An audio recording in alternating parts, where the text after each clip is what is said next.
Hello. YouTube के इस channel में आप सभी का स्वागत है। जैसा कि हम लोग जानते हैं कि काल में प्रत्यय की जो क्रियाएं होती है वो उसी में लगती है जो घटित होती है, क्योंकि काल का संबंध समय से होता है।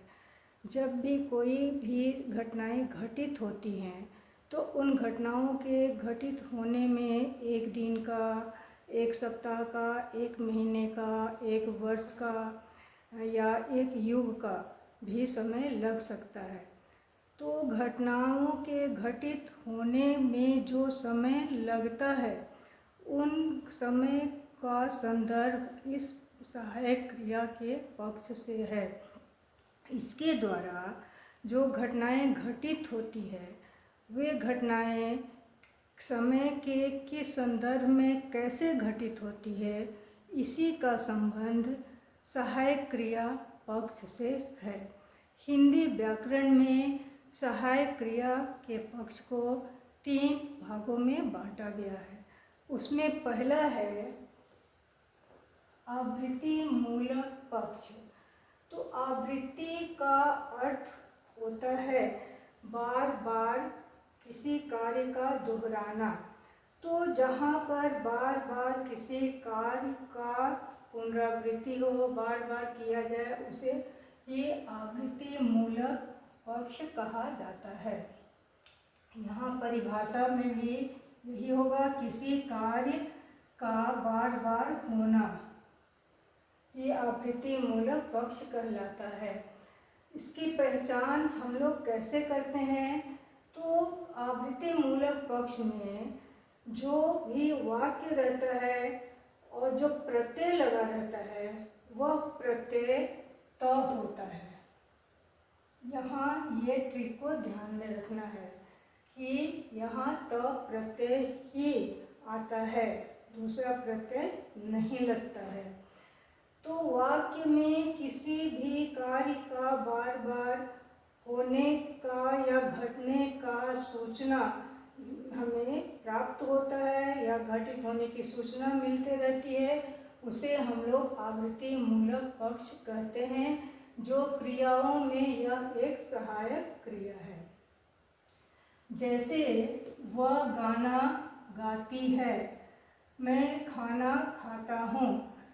तो यहाँ तो क्या है? यही प्रत्यय है, लेकिन परिभाषा क्या है कि किसी कार्य का बार बार होना या बार बार किसी भी घटना के घटित होने की सूचना देना ही आवृत्ति बोधक पक्ष कहलाता है। तो यहाँ वाक्य है वह गाना गाती है, तो यहाँ एक बार गाना गाने का अर्थ यहाँ नहीं है, बल्कि बार बार वह क्या करती है? गाना बार बार गाती है। इसी तरह से मैं खाना खाता हूँ, तो एक बार मैं खाना नहीं खाता हूँ, बल्कि मैं खाना बार बार खाता हूँ।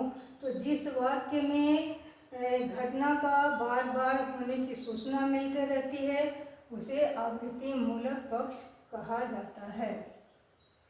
इसी तरह से यह दोनों ही काल में होता है, चाहे वह वर्तमान काल आवृत्ति बोधक पक्ष हो या भूतकाल आवृत्ति बोधक पक्ष हो, दोनों में ही इसका प्रयोग होता है। तो ये हम लोग जैसे वह रोज स्कूल जाते हैं, यह क्या है? वर्तमान काल में है। वर्तमान काल किसे कहते हैं? जिसमें कार्य होते रहता है। तो वे रोज स्कूल जाते हैं, तो प्रत्यय है। वे बड़ों की बात मानते हैं, तो प्रत्यय आ गया।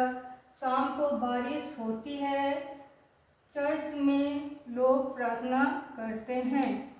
तो ये जितने भी वाक्य हैं, इन वाक्यों में तो प्रत्यय ही आया हुआ है, और इस वाक्य का अर्थ यह नहीं है कि केवल एक बार, बल्कि वे रोज स्कूल बार बार जाते हैं।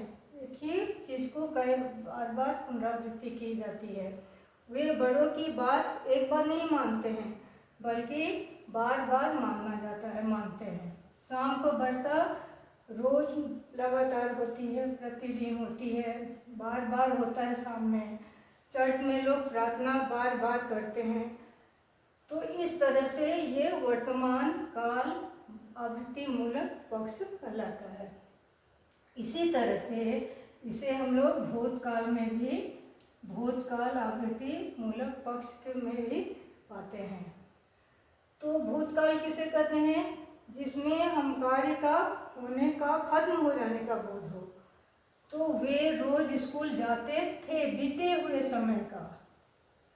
वे बड़ों की बात मानते थे, बीते हुए समय का बोध हो रहा है, लेकिन इसमें भी स्कूल जाते थे तो आया हुआ है।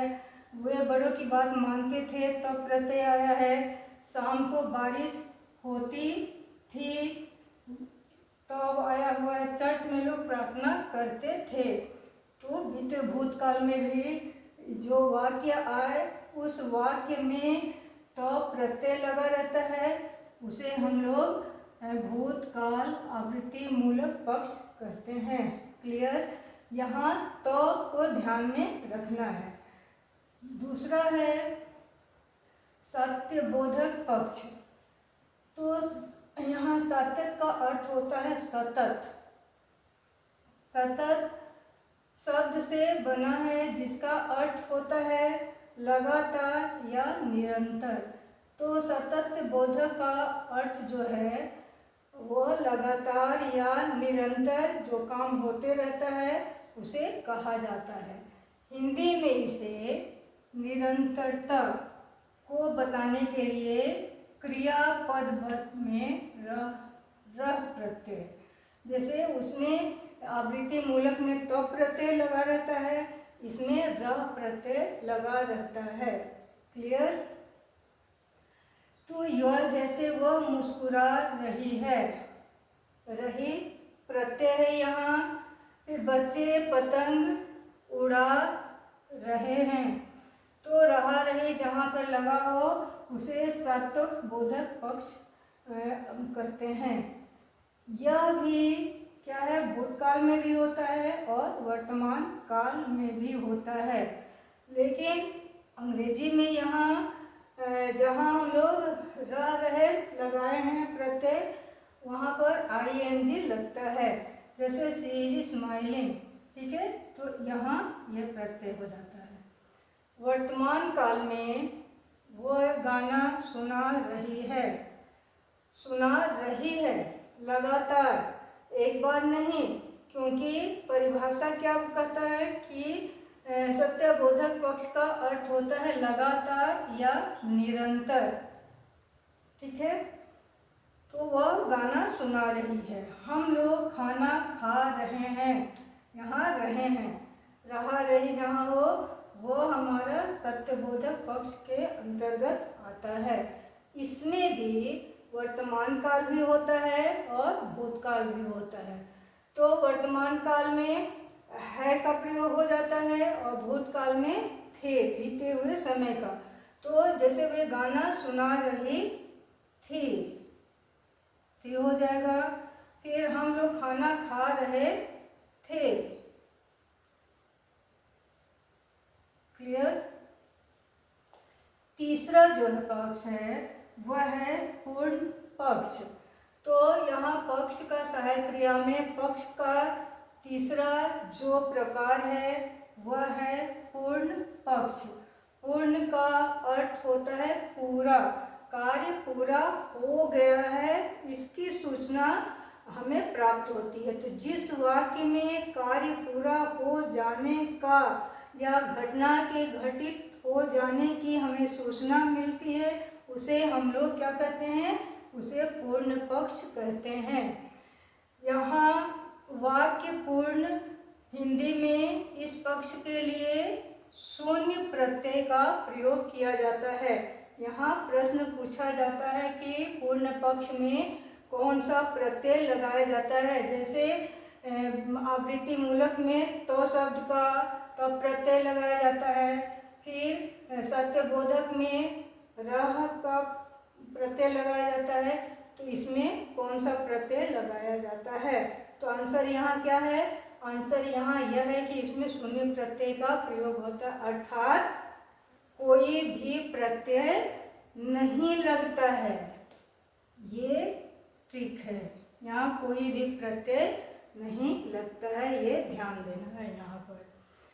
और इंग्लिश में हैव, हैड का प्रयोग किया जाता है, जबकि यहाँ कोई भी प्रत्यय हिंदी में नहीं लगाया जाता है।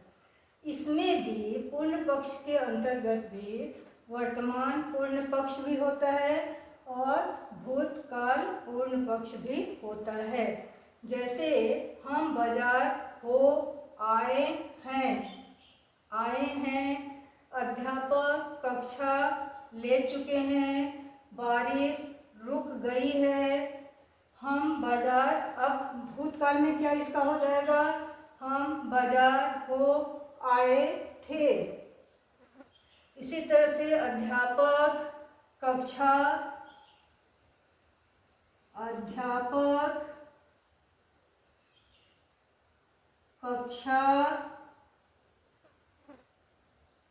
ले चुके,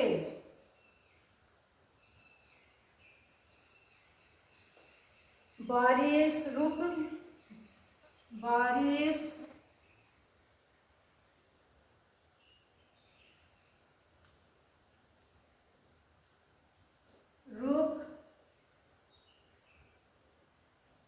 गई। ये हो गया हमारा भूतकाल का। तो इस तरह से सहायक क्रिया का में पक्ष का हिंदी व्याकरण में बड़ा ही महत्व है।